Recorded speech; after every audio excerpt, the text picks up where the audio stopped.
प्यारे साथियों नमस्कार। एईडीओ की वैकेंसी आ गई है आपके बिहार राज्य में। एईडीओ का मतलब क्या है? असिस्टेंट एजुकेशनल डेवलपमेंट ऑफिसर, सहायक शिक्षा विकास पदाधिकारी। टोटल 935 पद इसके आए हैं। तो क्या बिहार के अलावा अन्य राज्यों के विद्यार्थी अप्लाई कर सकते हैं? तो ऑफिशियल नोटिफिकेशन में लिखा है भारतीय उम्मीदवारों से विहित प्रपत्र में ऑनलाइन आवेदन आमंत्रित किए जाते हैं। यानी बिहार के अलावा अन्य राज्य के विद्यार्थी इसमें फॉर्म भर सकते हैं, इस बात को ध्यान रखना। दूसरी बात, इसमें जो पद हैं अनारक्षित, आर्थिक रूप से कमजोर वर्ग, अनुसूचित जाति, अनुसूचित जनजाति, अत्यंत पिछड़ा वर्ग, पिछले वर्गों की महिलाएं, टोटल को मिला के देखा जाएगा तो 935 आपके पद हैं। बहुत महत्वपूर्ण जो जानकारी होनी चाहिए वो जानकारी आपके लिए है। इसमें इसका जो संख्या है, अधियाची विभाग द्वारा प्राप्त अधियाचना में संशोधन होने पर प्रकाशित रिक्तियों की संख्या घट बढ़ सकती है। तो इसकी जो वैकेंसीज हैं, संख्या है वो घट बढ़ सकती है, इस बात को याद रहे। तो वेतनमान के बारे में बात करेंगे कि इसमें सैलरी कितनी मिलेगी। तो प्रारंभिक वेतन पर जो मूल वेतन है वो आपका 29,200 है। कुछ एचआरए डीए वगैरह मिला करके इसमें कुछ 10, 1,000, 15,000 का और इजाफा हो जाएगा। तो लगभग आप ये मान के चलोगे तो लगभग आप देखोगे तो 40,000 के आसपास शुरुआत में इसमें आपका वेतन आपको दिया जाएगा। शैक्षणिक योग्यता क्या होनी चाहिए? कौन इसको फॉर्म भरेगा? तो फॉर्म भरने के लिए याद रहे किसी मान्यता प्राप्त विश्वविद्यालय से स्नातक या उसके समकक्ष आपने केवल ग्रेजुएशन किया होना चाहिए। कोई भी बीएड की जरूरत नहीं है इसमें, कोई भी टेट, सीटेट या बीएसटेट की जरूरत इसमें नहीं है। केवल कहा गया है स्नातक या समकक्ष। उम्र सीमा क्या होगी? तो न्यूनतम 21 वर्ष उम्र होनी चाहिए और अधिकतम पुरुषों को 37 वर्ष की उम्र है जनरल के लिए। पिछड़ा वर्ग, अत्यंत पिछड़ा वर्ग में पुरुष, महिला एवं अनारक्षित महिला, क्योंकि बिहार में महिलाओं के लिए रिजर्वेशन ज्यादा है, 40 वर्ष एज हो जाएगी, याद रखना। जनरल का पुरुष 37 साल, जनरल की महिला 40 साल, बाकी सब ओबीसी, एससी, एसटी 40 साल होना चाहिए, ध्यान रखना।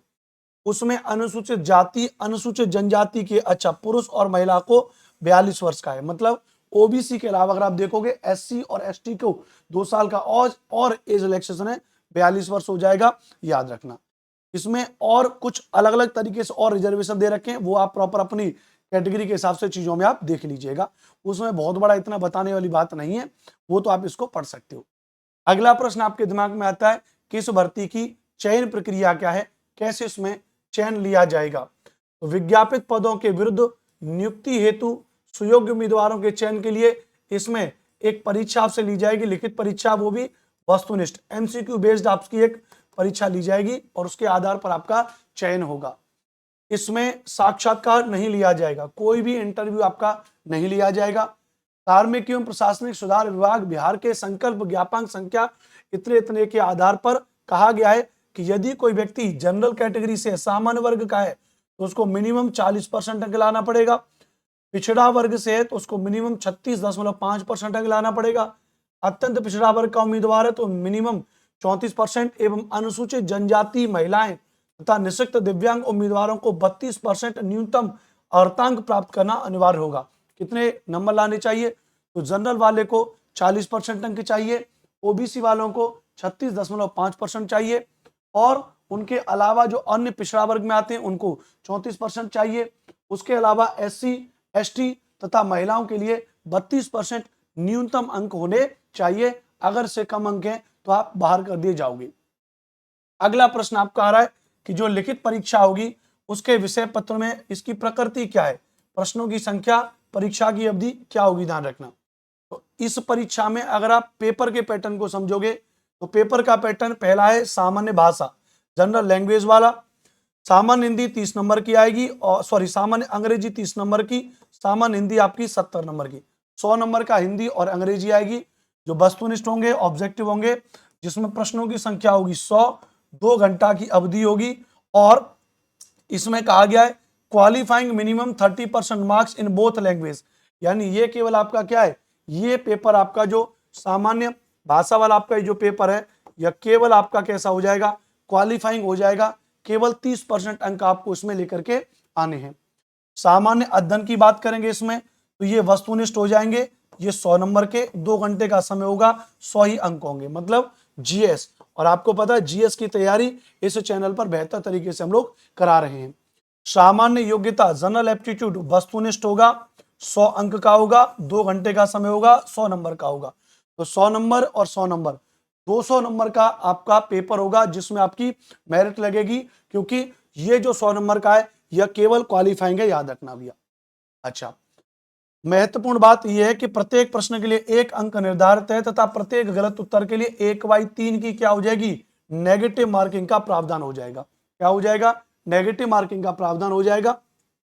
सामान्य भाषा वाला केवल क्वालिफाइंग है, 30% अंक आपको प्राप्त करना अनिवार्य होगा।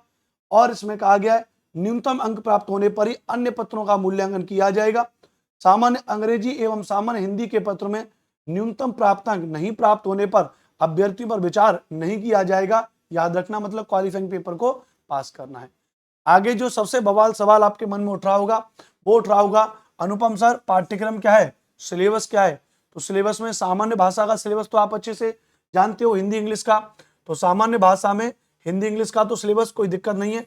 सामान्य अध्ययन की बात करेंगे जीएस में, सामान्य विज्ञान, राष्ट्रीय तथा अंतर्राष्ट्रीय महत्व की समसामयिक घटनाएं, भारत का इतिहास, बिहार के इतिहास की प्रमुख विशेषताएं, सामान्य भूगोल, बिहार के प्रमुख भौगोलिक प्रभाग तथा यहाँ की महत्वपूर्ण नदियां, भारत की राज्य व्यवस्था, आर्थिक व्यवस्था, आजादी के पश्चात बिहार की अर्थव्यवस्था के प्रमुख परिवर्तन, भारत का राष्ट्रीय आंदोलन, इसमें बिहार का योगदान को जांचने वाले प्रश्न होंगे। मतलब बिहार जी के स्पेसिफिक, बिहार की हिस्ट्री, बिहार की ज्योग्राफी, बिहार की पॉलिटी, बिहार का करंट अफेयर्स, बिहार का स्पेशल नेशनल मूवमेंट, इसके अलावा Indian history, Indian geography, Indian polity, international, national, current news, सामान्य विज्ञान जिसमें फिजिक्स, केमिस्ट्री, बायोलॉजी के सामान्य प्रश्न आपसे पूछे जाएंगे। मतलब कोई भी एक जो हायर लेवल का एग्जाम होता है उसमें जो जीएस के प्रश्न पूछे जाते हैं उस लेवल का।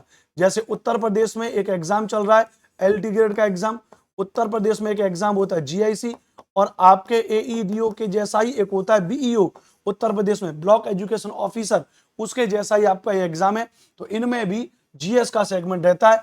जैसे बीईओ में 120 नंबर की जीएस रहती है, एलटी ग्रेड में 30 नंबर की जीएस रहती है, और जीआईसी में 40 नंबर की जीएस रहती है। तो लगभग उसके जैसा आएगा। तो आप अपनी तैयारी को सॉलिड करने के लिए इन लेवल के एग्जाम में आए हुए जीएस के प्रश्नों को पढ़ सकते हो। इसके अलावा आपके बिहार राज्य में बीपीएससी में अब तक जितने भी एग्जाम हुए उन सभी में जो जीएस के प्रश्न आए उन सभी जीएस के प्रश्नों को पढ़ोगे तो आपकी तैयारी बहुत बढ़िया हो जाएगी। चाहे वो बीपीएससी का पीसीएस वाले पेपर हो, चाहे बीपीएससी का 1.2, 2.2, 3.2 टीआरई वाले पेपर हो, उनको कर सकते हो। चाहे बिहार राज्य में दरोगा, सिपाही और या कोई भी एग्जाम वो है, उन सभी पेपरों को पढ़ डालो, सब आपकी हेल्प कर देंगे बढ़िया।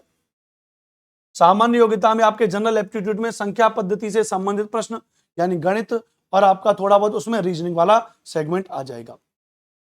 अगला कह रहा है लिखित परीक्षा के उपरांत दस्तावेज सत्यापन आयोजित की जाएंगी, जिसमें अभ्यर्थियों को अपने ऑनलाइन आवेदन में किए गए दावा के अनुसार सभी वांछित प्रमाण पत्रों की मूल प्रति के साथ उपस्थित होना अनिवार्य होगा, अन्यथा मेधा सूची में सम्मिलित नहीं किए जाएंगे। ठीक है, मतलब पेपर आपका हो जाएगा, उसके बाद चीजें होंगी, ध्यान रखना।